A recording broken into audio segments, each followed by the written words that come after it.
Match de folie avec 4 pénaltys. Salam alaikum à tous, on se retrouve pour une nouvelle vidéo. Débrief du match Maroc-Gabon. Victoire du Maroc 4 buts à 1. Des buts qui ont été inscrits par Hakim Ziyech sur penalty. 2 buts à la 10e et 26e minute de jeu. Brahim Diaz qui a marqué son premier but avec le Maroc à la 59e minute de jeu. Et El Kaabi à la 82e minute de jeu. Pour le Gabon, c'est Aubameyang à la 40e minute de jeu. Merci aux personnes qui étaient présentes avec moi en live pour suivre ce match. N'hésitez pas à liker et à vous abonner si vous êtes nouveau. Alors on est parti pour les statistiques du match. 17 tirs pour le Maroc, 6 tirs cadrés. Pour le Gabon, c'est 16 tirs, 7 tirs cadrés. 64% de possession de balle pour le Maroc. Grosse maîtrise. 36 pour le Gabon. 590 passes pour le Maroc. 318 pour le Gabon. On est à 89% de précision de passe pour le Maroc, 84 pour le Gabon, 19 fautes marocaines, ce qui est énorme. Pareil pour le Gabon, un carton jaune pour le Maroc, un hors-jeu pour le Maroc, 3 pour le Gabon, un corner pour le Maroc et 3 pour le Gabon. Et là on est parti en image pour les 5 buts du match. Le Maroc qui a joué en 4-2-3 avec Bounou, Mazraoui, Aguert et Abkar et Hakimi sur le côté gauche. Au milieu de terrain on avait Amrabat et El Khannous. Et ensuite, les 4 de devant, Ziyech en 10. À droite, on avait Brahim Diaz, à gauche, Zezzouli. Et en buteur, Sofiane Rahimi. Concernant cette équipe du Gabon, c'était un 4-3-3, avec notamment Aubameyang en numéro 9, Bouenga à droite. Et voilà, cette équipe marocaine qui va commencer très très fort avec ce très très bon ballon de Hakim Ziyech qui va être lancé dans cette surface de réparation. On a le contrôle de Zelzouli et le gardien du Gabon qui met les mains directement sur la jambe de Zelzouli. Il provoque le penalty. Penalty provoqué par Zelzouli. Voilà. Ensuite, comme vous voyez bien sur cette image là, on voit qu'il touche pas du tout le ballon et le penalty est logiquement mérité pour l'équipe nationale du Maroc. Voilà, Hakim Ziyech qui est le tireur attitré pour les penalties, c'est lui qui va prendre la responsabilité de marquer ce penalty et il va le faire parfaitement avec cette petite panenka et ce qui fait 1-0 pour le Maroc. Voilà, la joie des Marocains autour de Hakim Ziyech. Et ensuite, quelques minutes après, on a cette frappe de Bouenga. Il y avait Bounou qui avait fait juste avant un arrêt. Forcément, il n'était plus dans les buts. Et il y a Abkar qui tacle, mais qui laisse ses mains traîner dans les airs. Penalty qui est logiquement sifflé par l'arbitre. Aubameyang qui rate son penalty, qui tape le poteau. Et Bounou qui l'a déstabilisé.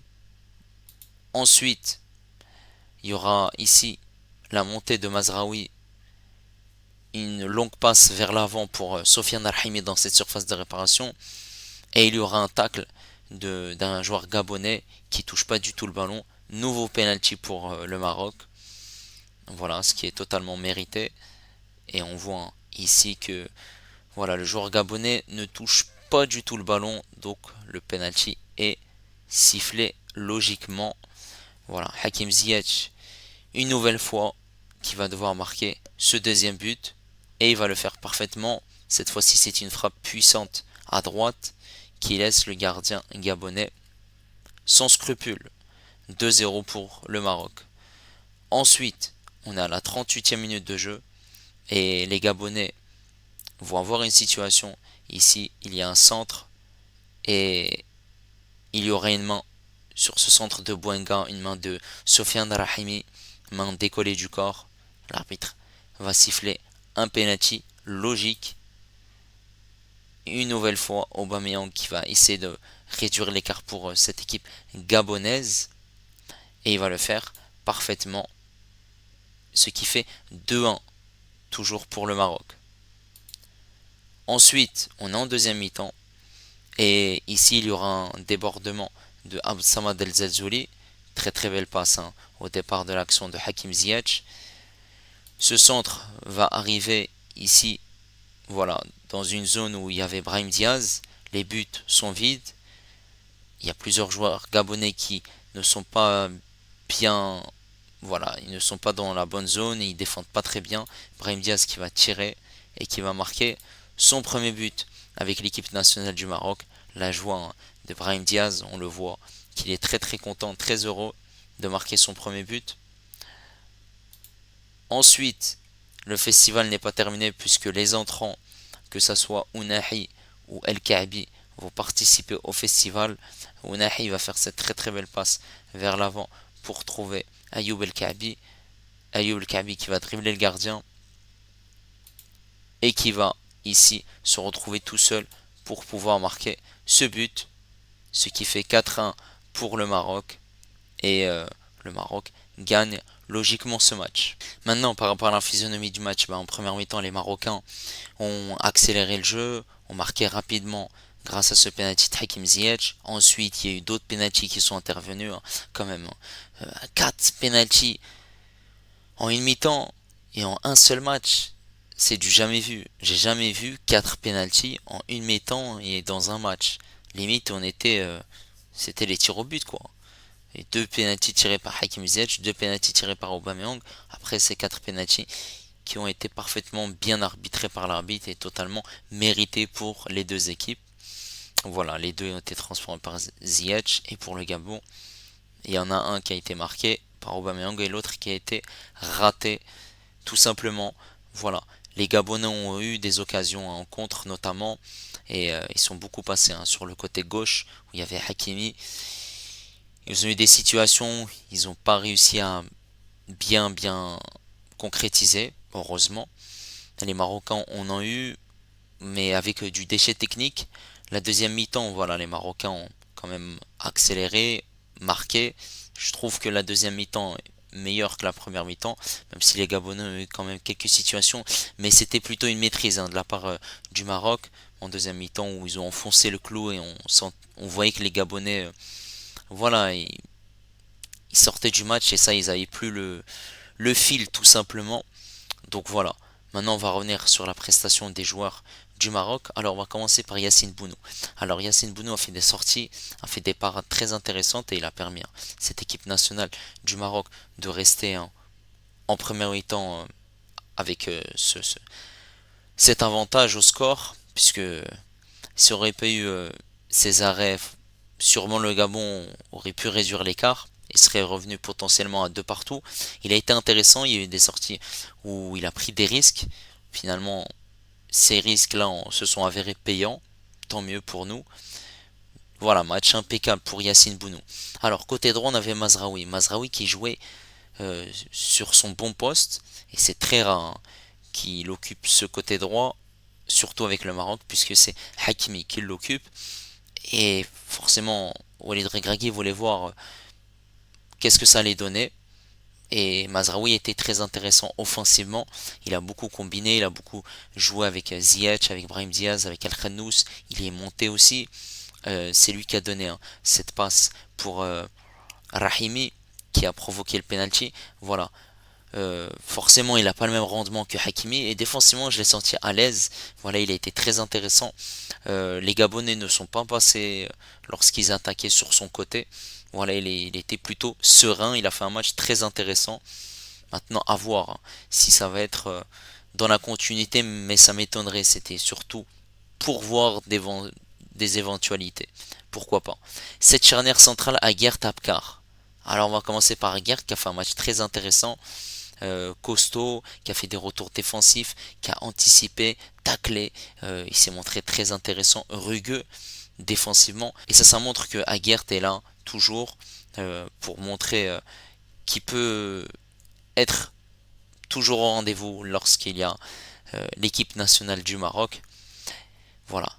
Au côté, on avait Abkar. Et Abkar, c'est pas du tout satisfaisant. Il est passé à côté de son match. Il a fait une prestation médiocre puisque voilà sur le premier but, c'est lui qui provoque ce penalty. Défensivement, il était à la ramasse, beaucoup de duels ratés, beaucoup de pertes de balles.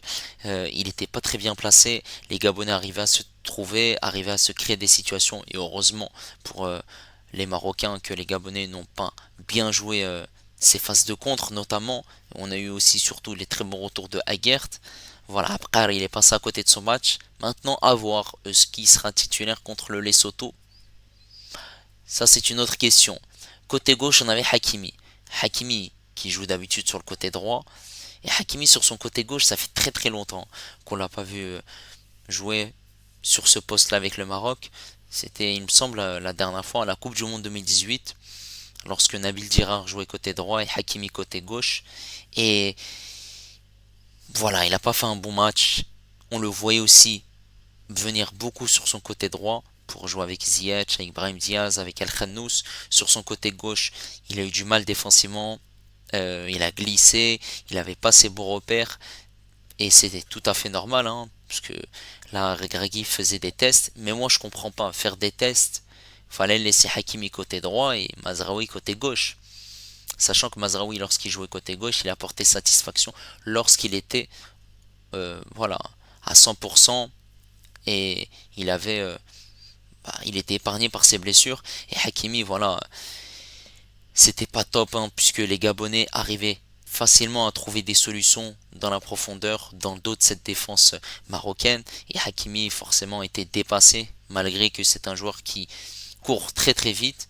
Mais forcément, comme il n'était pas sur son bon poste, il était en difficulté. Maintenant, au milieu de terrain, on avait Amrabat et El Khannous, titulaire surprise à ses côtés. Mais Amrabat, je l'ai senti à l'aise. Voilà, forcément, le Maroc avait la possession, donc il n'était pas réellement mis en danger. Il a récupéré des ballons, mais il a joué proprement, calmement, il a distribué. Voilà, il a mis un peu plus d'impact au milieu de terrain. On sentait qu'il avait le rythme, même si voilà, il a rejoint récemment Fenerbahçe. Maintenant, à voir lors des prochains rassemblements, qu'est-ce que ça va donner. Mais je trouvais qu'Amrabat, il a été au top. À ses côtés, on avait El Khannous, et El Khannous, il a fait un match plutôt correct. Correct, puisqu'il a su combiner notamment sur son côté avec El Zelzouli, avec Rahimi, voilà, des joueurs avec lesquels il a joué au JO, et forcément avec lesquels il s'entend très très bien, ça combinait très très bien. Une passe, voilà, des passes où qui trouvaient dans la profondeur, ils arrivaient aux 16 derniers mètres, ils arrivaient à trouver des solutions, à provoquer, à mettre en danger cette équipe gabonaise. Voilà, j'ai trouvé El Khannous très très intéressant. Ensuite, maintenant, on va commencer par Hakim Ziyech en numéro 10. Hakim Ziyech en numéro 10 venait décrocher au milieu de terrain, dans le rond central. Forcément, il était un peu libre, électron libre. Il avait le brassard de capitaine aujourd'hui, vu que Seyss n'est pas appelé hein, pour ce rassemblement. Il a marqué 2 pénaltys. Certes, ce premier penalty, voilà, cette Panenka, on peut potentiellement se dire qu'elle est ratée, mais il l'a mis au fond. Voilà, il a été très intéressant. C'est lui qui donne cette passe hein, pour Samad El Zelzouli, et ensuite il y a ce penalty qui est transformé par Hakim Ziyech. C'est lui aussi qui a l'avant-dernière passe pour Samad El Zelzouli, et ensuite il y a cette passe en retrait avec de la réussite pour Brahim Diaz.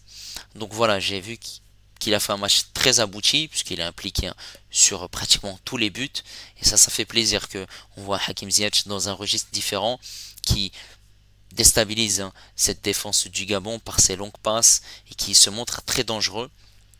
Après oui, il y a ce penalty, on peut se poser la question, le deuxième notamment, où voilà, il aurait pu laisser Brahim Diaz, mais visiblement il y avait une discussion comme quoi Ziyech aurait laissé le penalty à Brahim Diaz et que Brahim Diaz n'a pas voulu tirer le penalty. Voilà. Ensuite, côté droit, on avait Brahim Diaz et Brahim Diaz a fait un match. Voilà, c'est un match, on va dire, par moment séquencé. Puisqu'il y a une première partie où il avait du mal, il essayait de trouver ses repères. Euh, il essayait d'accélérer, de décrocher, de partir haut. Et on sentait qu'il voulait marquer ce but à tout prix. Donc forcément, il y avait des phases où il jouait solo. Et forcément, il essayait de dribbler. Il y a eu des petits ponts. Il y a eu de très très belles séquences de jeu. Après, à voir. Faut pas qu'il perde le ballon. Faut qu'il joue voilà, dans un collectif huilé. Il a marqué ce but qu'il a voilà, forcément libéré. Et ça, c'est très intéressant hein, pour Brahim Diaz, 5e sélection, premier but avec l'équipe nationale du Maroc. Mais dans l'ensemble du match, je trouve que c'est un match abouti quand même pour lui. Maintenant, forcément, il y a des choses à gommer dans son jeu. Mais voilà, ses passes, notamment sur le côté droit, qui renverse le jeu. Voilà, il arrive à se démener et à dribbler plusieurs joueurs gabonais, malgré qu'il y a un pressing autour de lui. Voilà, je trouve qu'il a fait de très très belles choses et très belles séquences de jeu. Maintenant, on connaît un Brahim Diaz et on sait qu'il peut faire largement mieux. Côté gauche, on avait Absamad El Zazouli. Je m'attendais pas à sa titularisation. On pouvait se poser la question pour Ben Seguir, une éventualité notamment. Et Absamad El Zazouli a gagné des points. Absamad El Zazouli a été très intéressant aux Jeux Olympiques. Et voilà, là contre le Gabon, il a été intéressant puisque voilà, il y a cette magnifique passe de Ziyech pour Zazouli, il obtient ce penalty. Ensuite, sur le but de Brahim Diaz, il y a cette magnifique passe de Ziyech pour Zazouli et ensuite, voilà, il est sur l'action où il y a par la suite ce but de Brahim Diaz. Donc il était dans les bons coups, il a beaucoup provoqué. Il y a cette frappe aussi au début du match qui passe à côté du poteau. Il y a une frappe aussi enroulée. Il s'est montré très intéressant. Voilà, il a joué avec ses partenaires. On voit qu'il s'est amélioré hein. Dans son jeu, il n'avait pas forcément la tête baissée.